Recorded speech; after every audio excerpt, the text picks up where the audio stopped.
How to log into TalkTalk Mail account. Let's get started. Launch your preferred browser, or also you can download the app TalkTalk Mail in a device. For this video, I'm going to use the web version. At the top, you will see the search box. Over there, type in TalkTalk login and search for it. Different website links will appear. Go ahead and click on the very first one website option, talktalk.co.uk.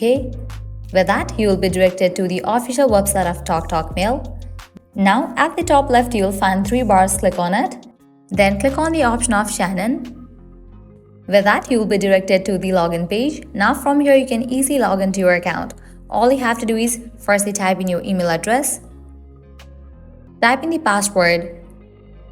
In the case you have forgotten the mail or password, you can click on these options to recover it. Once you fill this, click on login. And just with that, you will be logged into your TalkTalk Mail account. In the case you haven't created your account yet, click on register. Click on register again and go through the process. Well, that's a wrap for this video. I hope you guys are clear about how to log into TalkTalk Mail account. At the end, if you guys find this video helpful, smash that like button, share and subscribe to our channel. Thanks for watching.